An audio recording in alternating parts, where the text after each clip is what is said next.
Official Akhtar Rahman sir YouTube channel एका नवीन व्हिडिओमध्ये आपले पुन्हा एकदा स्वागत आहे। विद्यार्थी मित्रांनो, आजच्या या व्हिडिओच्या माध्यमातून आपण मराठी भाषा 1 भाषा 2 पेपर 1 व पेपर 2 साठी अत्यंत उपयुक्त असे 20 प्रश्न आणले आहेत। इयत्ता 5वी ते 12वी मराठी, कुमार भारती, बाल भारती, अंतर भारती सोबतच इतर पुस्तकातून आपण हे प्रश्न घेतलेले आहे।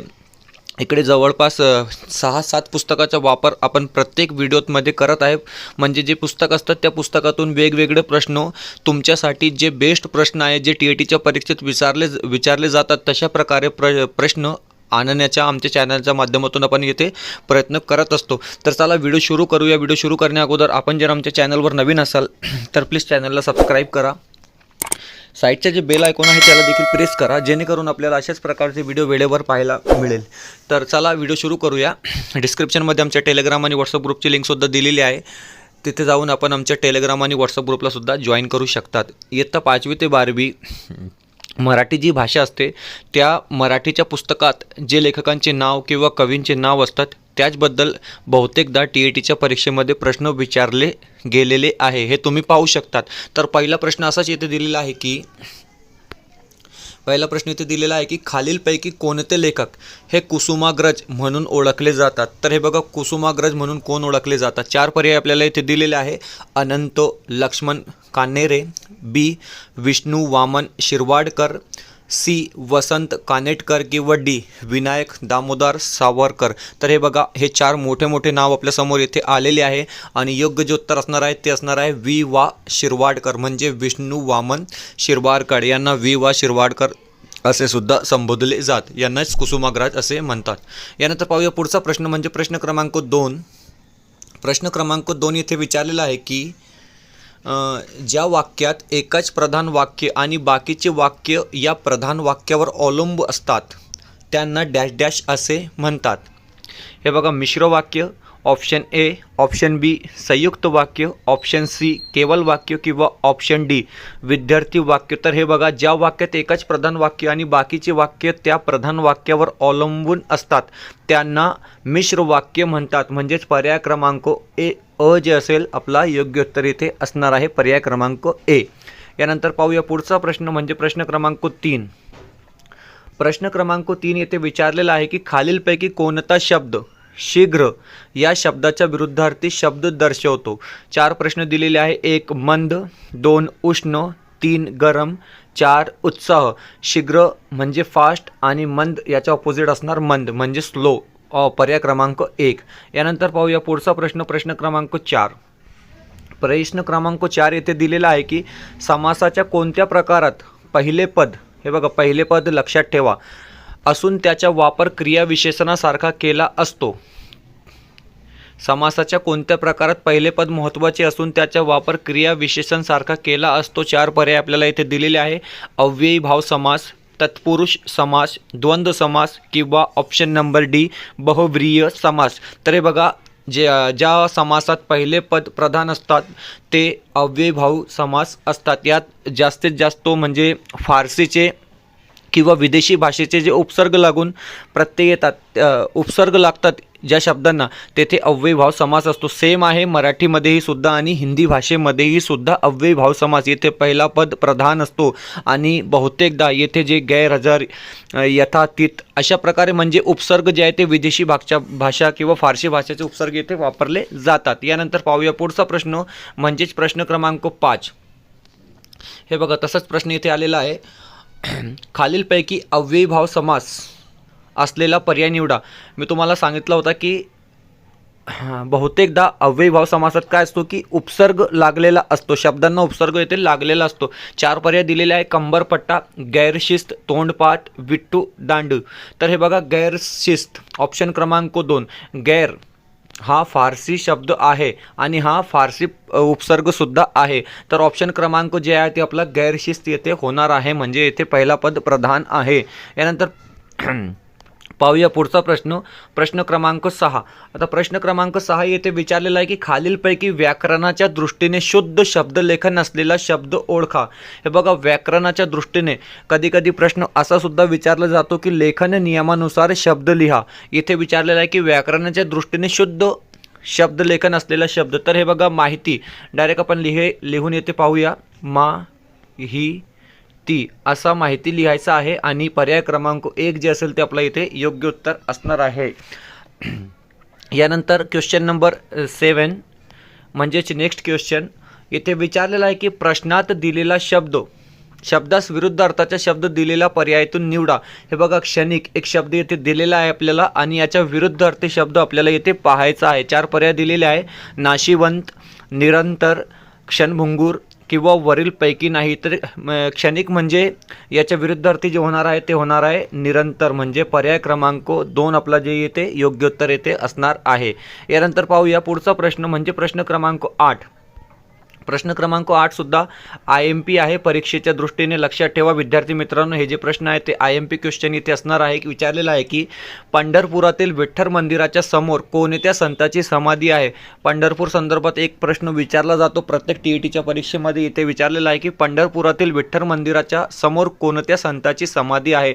तर हे बघा संत तुकाराम, संत नामदेव, संत चोखामेळा किंवा संत एकनाथ.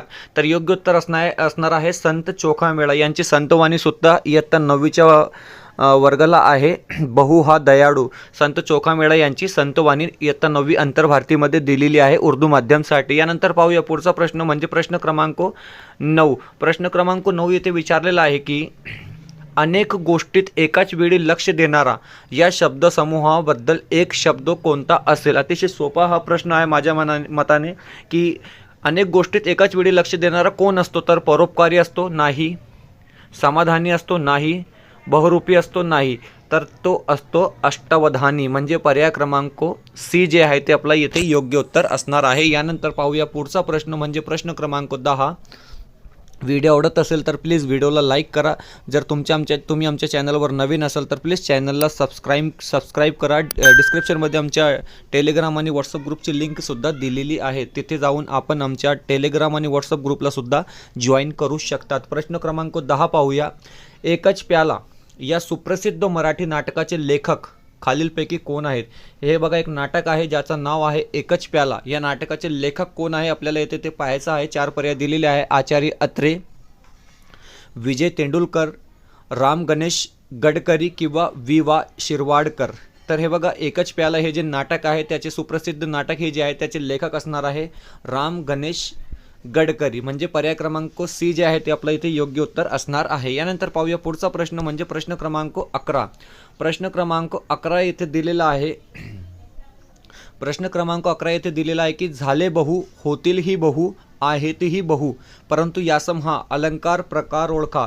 हे बघा 4 प्रकार आपल्याला इथे दिलेले आहे अलंकाराच्या. उपमा अलंकार, अनन्वय अलंकार, रूपक अलंकार आणि व्यतिरेक अलंकार. उपमेयाला उपमानाचीच उपमा दिली असते तेथे अनन्वय अलंकार होतो, म्हणजे पर्याय क्रमांक 3 जे आहे ते पर्याय क्रमांक 2 जे आहे ते आपलं इथे योग्य उत्तर असणार आहे. एक दुसरा उदाहरण आहे आई सारखी आईच, याचा एक दुसरा उदाहरण इथे आहे. यानंतर पाहूया पुढचा प्रश्न म्हणजे प्रश्न क्रमांक 12. प्रश्न क्रमांक 12 एक दिलेला आहे की वाल्मिकीने रामायण, हे बघा रामायण हे शब्द तुम्ही लक्षात ठेवा, हा ग्रंथ लिहिला. यामधील रामायण या शब्दाची जात ओळखा. तर हे बघा रामायण काय आहे. कर्ता, उभयान्वी अव्यय, कर्म किंवा विशेष नाम. तर हे बघा उभयान्वी अव्यय जे असतात तिथे काय असतो की 2 शब्द किंवा 2 वाक्य यांना जोडणाऱ्या अविकारी शब्दाला आपण उभयान्वी अव्यय असे म्हणतात. तर उभयान्वी अव्यय याचा उत्तर नसणार, कर्मसुद्धा नसणार आणि कर्तासुद्धा नसणार. याचा जे उत्तर आहे ते विशेष नाम, म्हणजे पर्याय क्रमांक 4, कारण रामायण काय आहे एक विशेष नाम इथे असणार आहे. यानंतर पाहूया पुढचा प्रश्न. प्रश्न क्रमांक 13. प्रश्न क्रमांक 13 इथे विचारलेला आहे की वाक्यातील एखादा शब्दाशी संबंध जोडून येणाऱ्या व त्याच वाक्यातील दुसऱ्या शब्दाशी संबंध दाखविणाऱ्या शब्दाला काय म्हणतात. तर हे बघा अशा शब्दांना काय म्हणतात.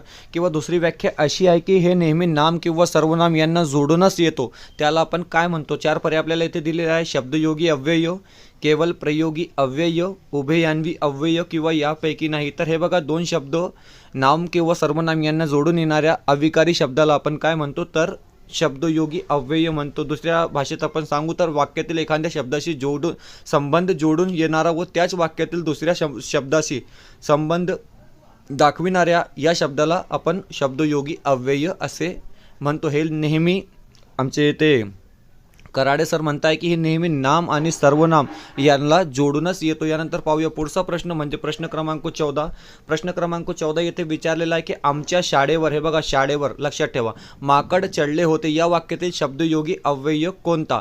तर हे बघा 4 पर्याय आपल्याला इथे दिलेले आहे. आमच्या शाळेवर माकड चढले होते, तर योग्य उत्तर असणार आहे पर्याय क्रमांक बो, कारण येथे काय विचारलेलं आहे, शब्दयोगी अव्यय येथे विचारलेला आहे. यानंतर पाहूया पुढचा प्रश्न म्हणजे प्रश्न क्रमांक 15वा प्रश्न येथे दिलेला आहे की 2 किंवा अधिक शब्द अथवा 2 किंवा अधिक वाक्य यांना जोडणाऱ्या शब्दाला काय म्हणतात? आताच मी तुम्हाला सांगितलं की 2 शब्द किंवा 2 वाक्य यांना जोडणाऱ्या अविकारी शब्दाला आपण काय म्हणतो? तर 4 पर्याय दिलेले आहे. उभयन्वी अव्यय, शब्दयोगी अव्यय, केवल प्रयोगी अव्यय किंवा यापैकी नाही. तर हे बघा हे असतात उभयन्वी अव्यय.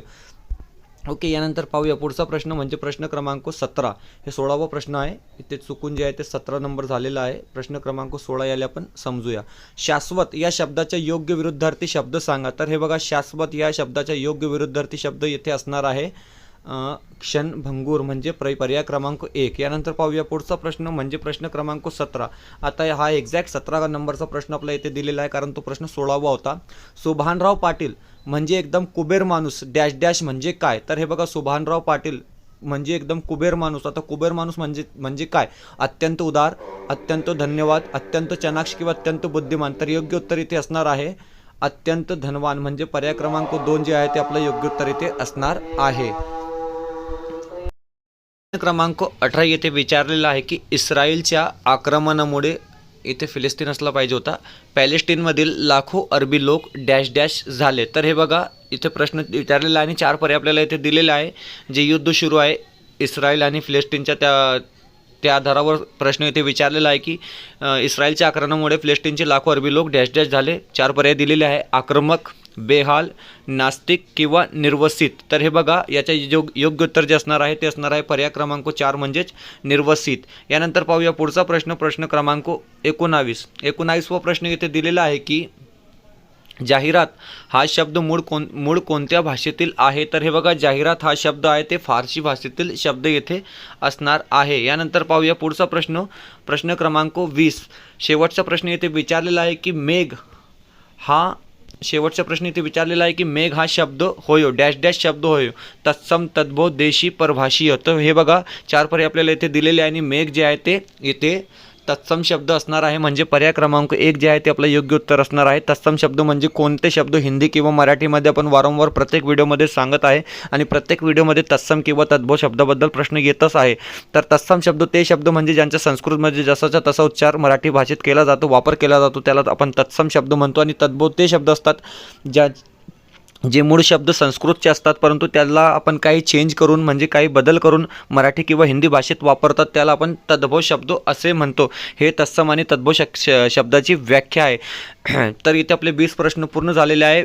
व्हिडिओ तुम्हाला आवडला असेल तर प्लीज व्हिडिओला लाईक करा. तुम्ही आमच्या चॅनलवर नवीन असाल तर प्लीज चॅनलला सबस्क्राईब करा. हिंदी, इतिहास, भूगोल, राज्यशास्त्र, मराठी, बालमानसशास्त्र व अध्यापनशास्त्र तसेच TETचे इतर व्हिडिओ पाहण्यासाठी तुम्ही आमच्या चॅनलला सबस्क्राईब करा. भेटूया पुढच्या व्हिडिओमध्ये अशाच नवीन प्रश्नासोबत.